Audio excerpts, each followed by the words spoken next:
Here's 3 ways that you can use a virtual assistant to gain back at least 10 hours back in your week. And if you combine all 3 of these things, you're probably going to get more than 40 hours of time back. Now, you may be saying to yourself at the end of this that maybe not all of these things that you spend that much time on, but I guarantee you are spending more time on these tasks than you actually think. And the amount of time that it takes for somebody dedicated to it will actually take less amount of time than you personally. So what are these 3 things? The first one is social media management. And when I actually started having a social media manager, the content, it took a while for it to get back up to necessarily where I was at. But the great thing was that it became very consistent. I was consistently posting at the exact times that I wanted to post at because I had somebody dedicated to that. The second thing was that I noticed that I was no longer scrolling on social media. I actually had to push myself to get back into being on social media because I noticed my engagement was lower because I was not actually engaging. Because when I was scrolling through social media, I was engaging with potential clients, I was engaging with friends, and therefore they were seeing my stuff when I posted. But when I wasn't engaging, they weren't seeing my stuff. And so I was able to get a lot of time back because they started actually posting on my behalf and I didn't do the doom scroll.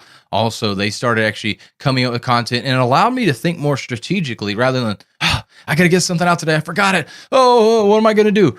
I was able to actually think strategically. Okay, where are we trying to go with the business? What am I trying to do with my personal brand? What do I want people to see? And start actually having that 30,000 foot view, working more on the social media and personal branding versus in the social media and personal branding, and feeling like I was constantly fighting fires. So social media management, the content creation behind it, the posting behind it, all of those things is the first thing that you can do.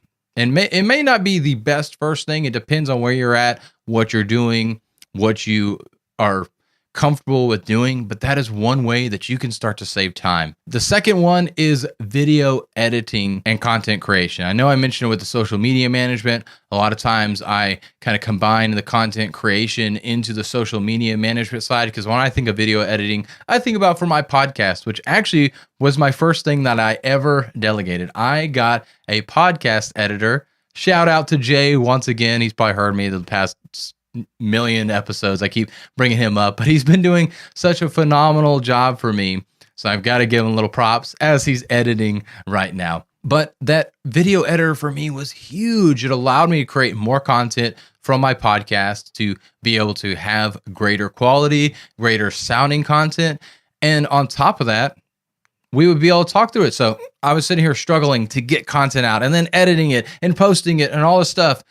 And then whenever I got Jay to be my video editor, all of a sudden he's like, hey, the lighting's not that good, or hey, the audio's not that good. Hey, can we work on this? And he gave me ideas. But now because he's focused on that, I can focus on making the quality of the content better, which of course makes his job easier, but it makes the quality of the content better overall. And now because I had somebody doing that, I was able to focus on other things. And the beauty of having a video editor, which he loves to do the video editing, I love to do the podcast recording and just recording videos, but I don't like the editing. So now I've got somebody doing something they love to do and doing it way better than ever I could do it. And it's saving me time. And it is saving me a lot of time to do that.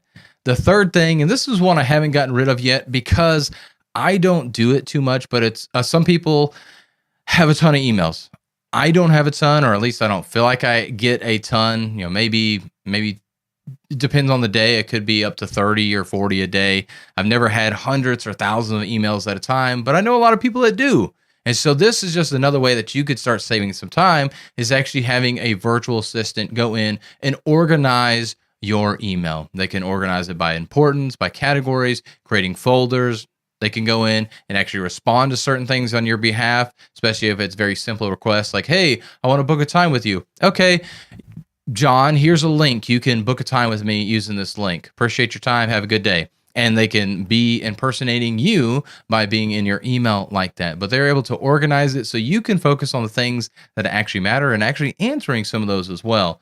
And so those are the three major things that I see most people delegating tasks to virtual assistants. But those three things: social media management, video editing and content creation, and email management, are three ways that you can start to buy back time in your day. And if you would like some help with that, if you want to explore more what that would look like, we're happy to help you out at Refined VA to be able to help you through those things. So just reach out and talk to us about how to delegate your tasks today.